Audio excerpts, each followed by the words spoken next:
આજના આ નવા વિશ્લેષણમાં આપ સૌનું સ્વાગત છે.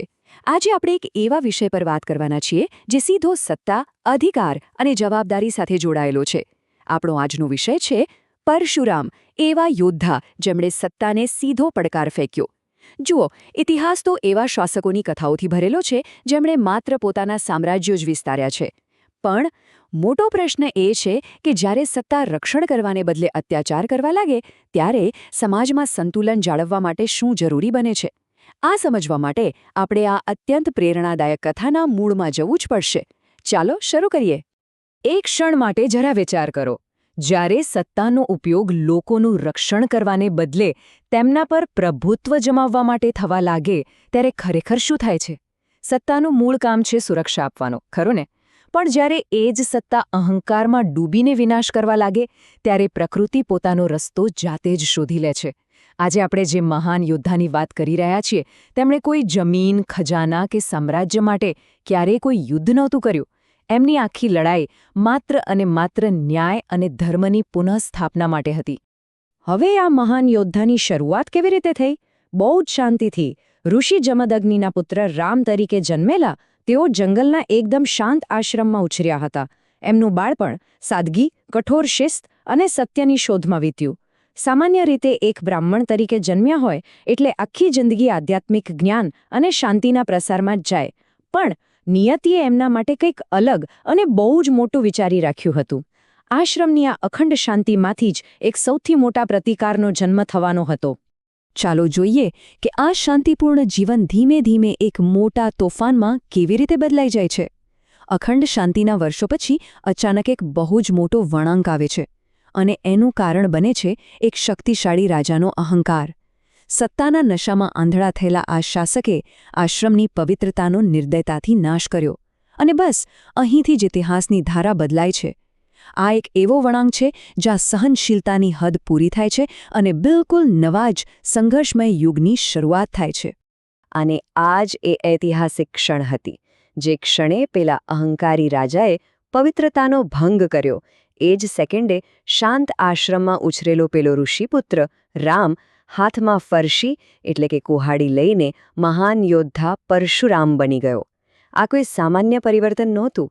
એમની કુહાડી એ માત્ર કોઈ હથિયાર નથી, પણ ભ્રષ્ટ સત્તા અને અત્યાચાર સામે ઉઠેલો ન્યાયનો પ્રચંડ અવાજ છે. જ્યારે અત્યાચાર ચરમસીમાએ પહોંચી જાય અને ધીરજ ખૂટી જાય ત્યારે સંતુલન પાછું લાવવા માટે શસ્ત્ર ઉપાડવું જ પડે છે. હવે અહીં સૌથી અગત્યની વાત સમજવા જેવી છે. આ કોઈ આંધળો ક્રોધ કે વ્યક્તિગત બદલો બિલકુલ નહોતો. એક તરફ હોય છે માત્ર ગુસ્સાથી લેવાતો આંધળો બદલો અને બીજી તરફ છે ધર્મ અને ન્યાયનું મિશન. પરશુરામનો રસ્તો ધર્મનો હતો.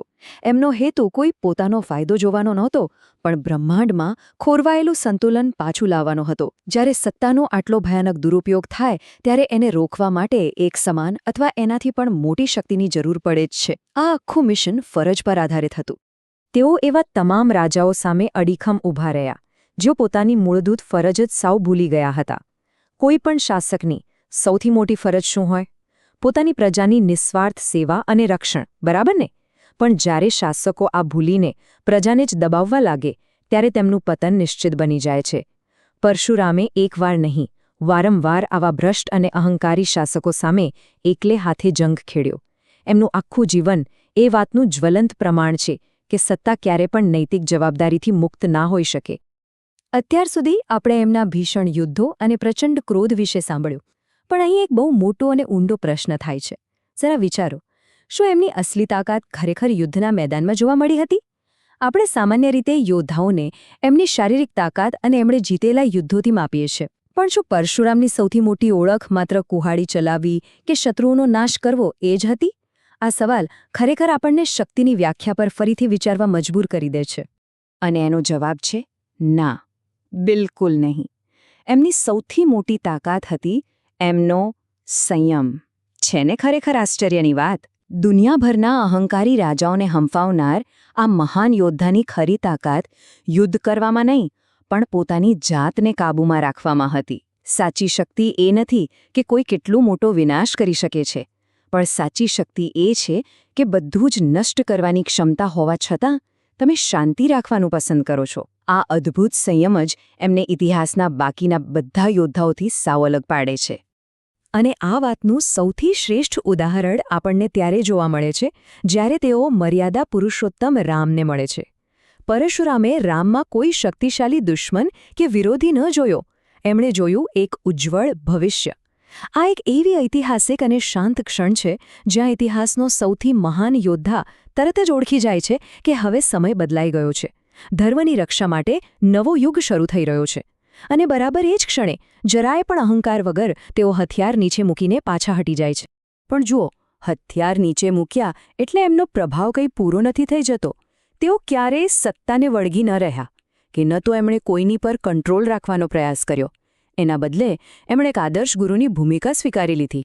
આવનારી પેઢીઓ માટે તેઓ માર્ગદર્શક બન્યા અને કર્ણ જેવા અત્યંત તેજસ્વી યોદ્ધાઓનું ઘડતર કર્યું. એટલે કે એમનો વારસો માત્ર યુદ્ધ કે વિજય પૂરતો સીમિત નહોતો, પણ જ્ઞાન અને ધર્મનું શિક્ષણ આપવાનો હતો. એક મહાન યોદ્ધામાંથી એક મહાન ગુરુ બનવાની આ સફર ખરેખર અજોડ છે. તો આ બધી જ વાતો આપણને એક બહુ જ મૂળભૂત સિદ્ધાંત પર પાછા લાવીને ઊભી રાખે છે. પ્રભુત્વ જમાવવું વિરુદ્ધ સેવા કરવી. પરશુરામની આખી કથા માત્ર ક્રોધની નથી, એ સંપૂર્ણપણે જવાબદારી વિશે છે. આ કથા આજે પણ આપણને પૂછે છે કે જ્યારે તમને કોઈ સત્તા આપવામાં આવે છે ત્યારે તમે એનો શું ઉપયોગ કરો છો? નબળાઓને દબાવવા કે પછી એમની નિસ્વાર્થ સેવા કરવા? સદીઓ પહેલાં ઉઠેલો આ પ્રશ્ન આજના આધુનિક સમયમાં પણ એટલો જ જીવંત અને સુસંગત છે. તો અંતે સાચી શક્તિ એ જ છે કે તમને ખબર હોવી જોઈએ કે ક્યારે લડવું છે અને ક્યારે બધું જ જતું કરવું છે. પાવર પકડી રાખવો એ કંઈ શક્તિશાળી હોવાની નિશાની નથી. ન્યાય માટે ક્યારે અડગ ઊભા રહેવું અને ભવિષ્યના નિર્માણ માટે ક્યારે પાછા હટી જવું, એ ઊંડી સમજણ જ અસલી મહાનતા છે. જ્યારે સત્તાનો તાજ પહેરવાનો વારો આવે ત્યારે શું એ તાજ સેવાનું પ્રતીક બનશે કે પછી વિનાશક અહંકારનો? આ એક એવો વિચાર છે જેની સાથે આજે હું તમને છોડી જવા માંગુ છું. વિચારતા રહેજો.